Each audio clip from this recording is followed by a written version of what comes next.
watching Charger Bulletin News. I'm Kailey Feshler. Last Saturday, families and friends flocked to the University of New Haven for this year's Family Day. Along with the inflatables, trips, and games across campus, the Chargers football team faced off against Pace University. Here's reporter Kiana Quinones with more from Family Day. On September 23rd, the University of New Haven opened its doors to family members of students for its annual Family Day.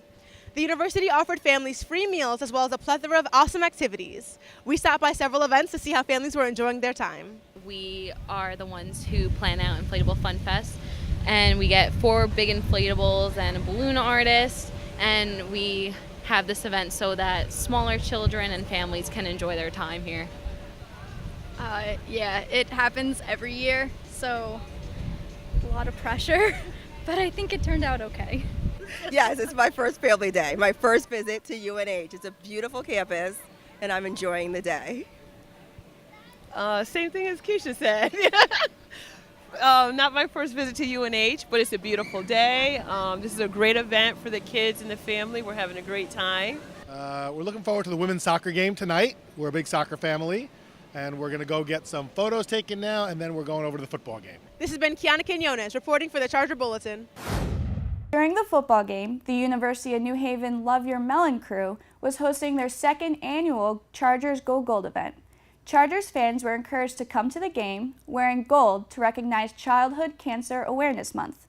People visited the group's table to paint their hand in gold and put a handprint on a banner showing support for Go Gold.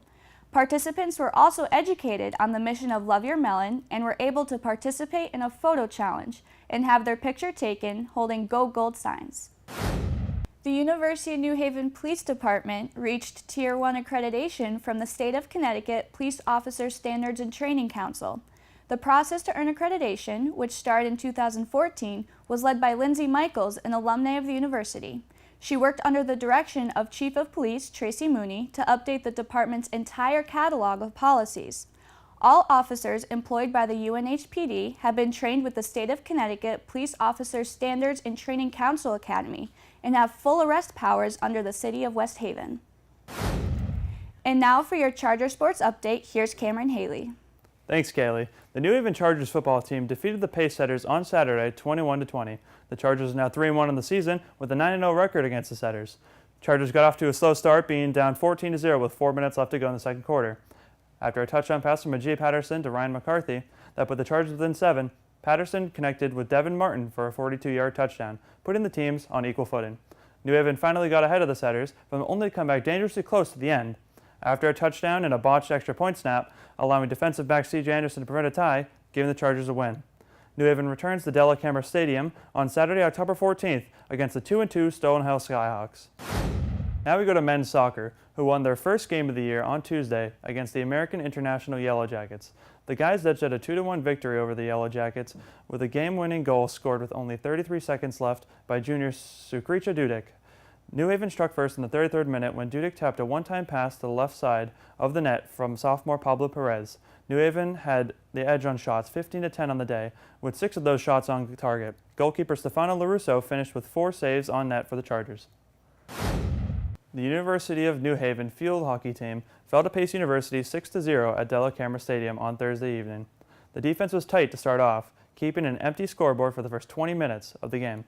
Freshman goalkeeper Natalie Shaker made 13 saves on goal, and the Chargers return home on Wednesday, October 4th, when they host the Adelphi Panthers. For the Charger Bulletin, I'm Cameron Hailey with your Chargers Sports Update. On Saturday, September 30th, the court at the North Campus Charger Gymnasium will be dedicated to Debbie Chin, who retired in February after 40 years with the university, including as Vice President for Athletics. The ceremony will be held at 1 p.m. with the women's volleyball team facing Lemoyne College directly after. The university chapter of Alpha Sigma Alpha hosted a Special Olympics triathlon this week to raise money for the Special Olympics. Here's multimedia editor Kayra Clouden with more from the event.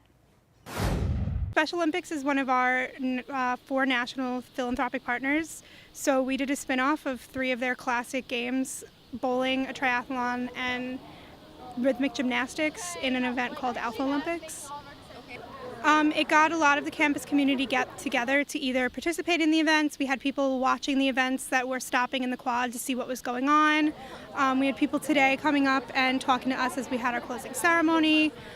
So we had a lot of attention drawn to it, and it was really fun, and it got everybody together to have a good time and raise money for the Special Olympics. Special Olympics has a donor drive online, so all the money was raised online.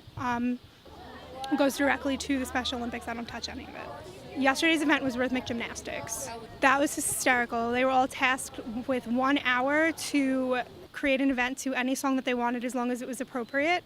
And they danced with ribbons like they do in rhythmic gymnastics in the Special Olympics and in the actual Olympics too. And they performed them in front of 3 judges. So they did a really good job. It was really funny. I literally enjoyed every minute of it.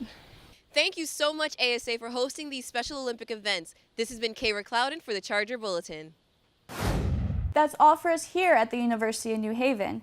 Make sure to follow the Charger Bulletin on all social media platforms. For the Charger Bulletin, I'm Kailey Feshler. Until next time.